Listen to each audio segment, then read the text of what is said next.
Salut à toutes et à tous, c'est Falkin. Ça faisait longtemps après tout qu'on n'avait pas passé un délicieux moment sur cette application. Tic.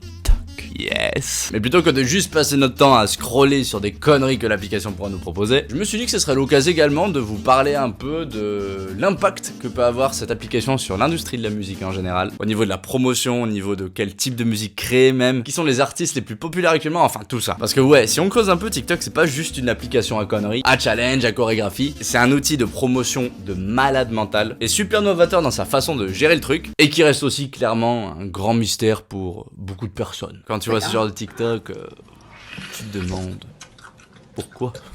Donc hop, j'ouvre l'application. Beaucoup de vidéos comme ça, toutes mignonnes il faut le dire. Et beaucoup de vidéos un peu cheloues dans ce style aussi.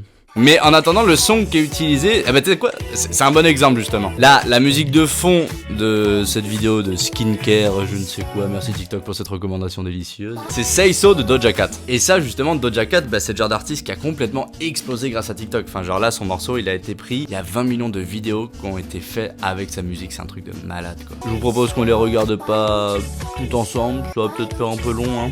Mais c'est marrant parce que typiquement, Doja Cat, c'est une artiste qui a complètement intégré TikTok à sa communication. Et ce qui est marrant, c'est que dans son clip de Say So, justement, elle a intégré la chorégraphie qui était devenue un challenge sur TikTok. Genre, plutôt que de la faire en mode, ouais, c'est un peu la honte, c'est pour les gamins, TikTok, j'ai pas trop envie d'être assimilé à ça. Bah, la meuf, carrément, elle refait la choré du ching ching comme ça qui tourne. D'ailleurs, c'est marrant parce qu'elle avait déjà à la base buzzé grâce à des musiques complètement connes, typées internet dans ce style. Yeah, bitch, I'm a cow, bitch, I'm a cow. I'm not a cat. Ma foi, délicieux. Et quand on regarde ses stats sur Spotify, c'est assez marrant parce qu'elle a sorti Say So qui a bien marché, puis ensuite c'est un peu redescendu, et ensuite lorsque tous les challenges TikTok ont commencé à arriver, bam, ça lui a fait re-exploser tous ses compteurs. En hip-hop en particulier, actuellement il y a une vraie volonté de vouloir péter presque sur TikTok avant de péter sur Spotify. Tellement un challenge TikTok, ça peut être viral et ça peut représenter une publicité de malade. Je vais vous trouver un exemple sur TikTok, genre par exemple...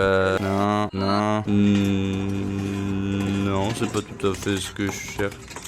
C'est hypnotisant ces conneries. C'est vraiment trop drôle. Ah voilà. Typiquement, cette musique.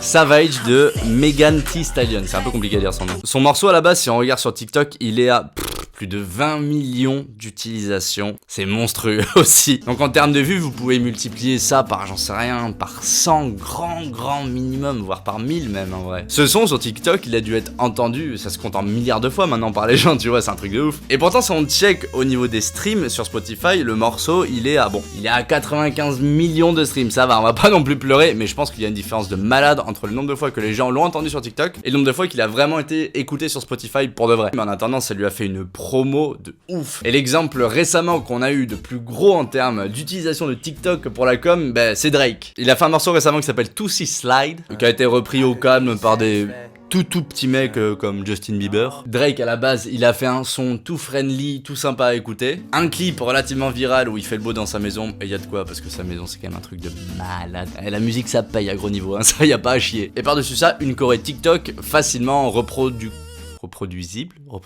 facile à refaire.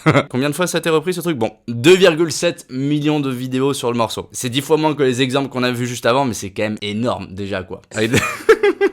Bon, c'est pas tout à fait le challenge initial, mais ça reste bien rigolo.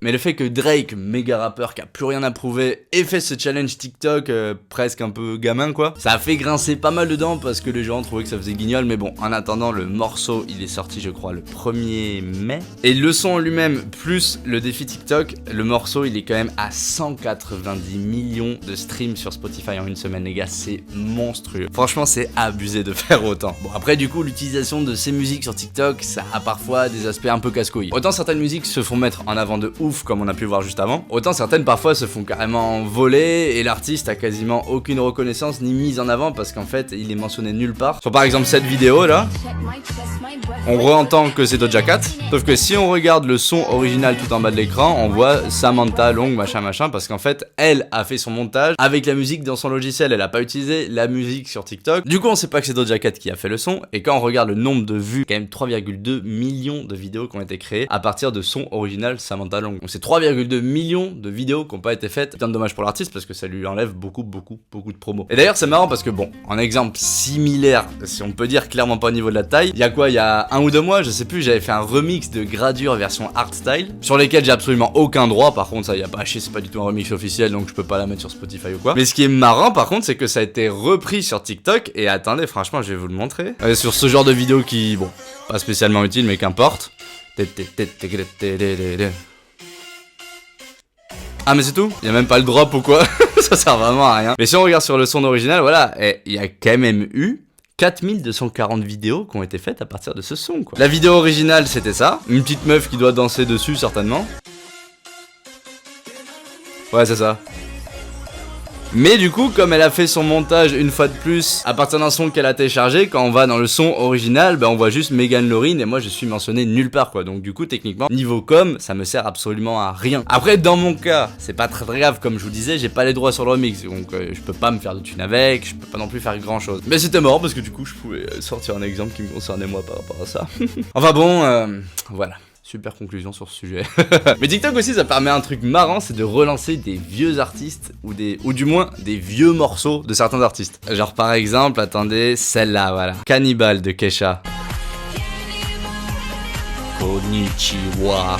Je croyais qu'elle disait Konnichiwa à ce moment-là alors qu'elle dit I'm gonna eat you up. Ça a été utilisé un bon paquet de fois ce truc et c'est marrant parce que la musique pète maintenant sur TikTok mais le morceau à la base je crois qu'il a genre 10 ans, un truc comme ça date quoi. Combien de fois ça a été utilisé ce truc? 8,7 millions de vidéos avec cette musique quand même, c'est beaucoup. Et ça a tellement marché du coup, ça a tellement relancé le morceau et un peu Kesha parce que je sais pas trop où est-ce qu'elle en est au niveau de sa carrière actuellement, qu'ils ont ressorti sur YouTube une version de Cannibal de Kesha, manière de pouvoir tant qu'à faire en profiter un peu niveau référencement et de se refaire un peu de thunes grâce au morceau. Mais c'est quand même rigolo quoi, ça datait et là bam ça redevient un buzz, c'est marrant. Voilà. En vrai je trouve ça fou que certains de ces challenges qui sont créés à la base par certains TikTokers, parce que oui du coup être TikToker est à présent un métier, ça de donner des situations du style excuse-moi, tu fais quoi dans la vie toi? Moi, pour tout avouer, je suis TikToker, je suis TikToker, je suis TikToker, je suis TikToker, je suis TikToker, je suis TikToker.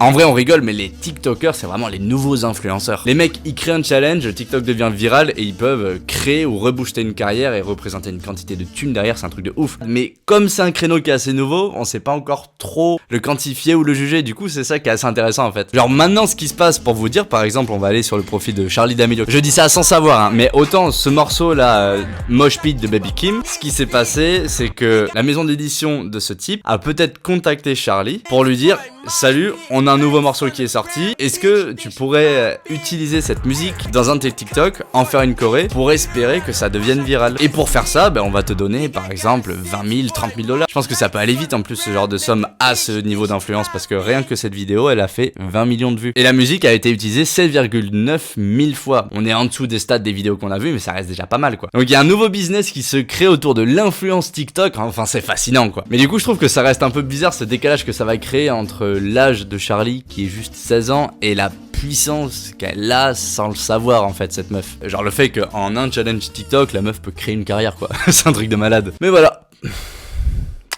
Encore une conclusion intelligente ça. J'ai rien à conclure de plus intelligent à part que j'avais envie de vous partager cette petite analyse sur TikTok. Vraiment je trouve cette application incroyable. Et je trouve qu'elle s'améliore. Je trouve que ce qui est proposé dessus c'est de plus en plus rigolo. C'est vraiment genre inutile dans le sens que t'apprends rien de particulier, mais les gens qui postent sur l'application de plus en plus font des trucs qui sont intéressants, rigolos, jolis, créatifs, et ça tue le temps d'une puissance. Je sais pas le nombre de personnes qui a dû augmenter son temps passé aux chiottes à cause de TikTok. N'hésitez pas à me dire en commentaire ce que vous pensez de TikTok. Pour plus de vidéos d'analyse de ce type, n'hésitez pas à vous abonner à ma chaîne et à liker cette vidéo, je vous en serai très reconnaissant. J'ai moi-même un TikTok sur lequel je poste de temps en temps quelques délicieuses conneries dans ce style par exemple. Oh, you touch my tra-la-la. Et sur ce, je vous dis à bientôt, musicalement vôtre.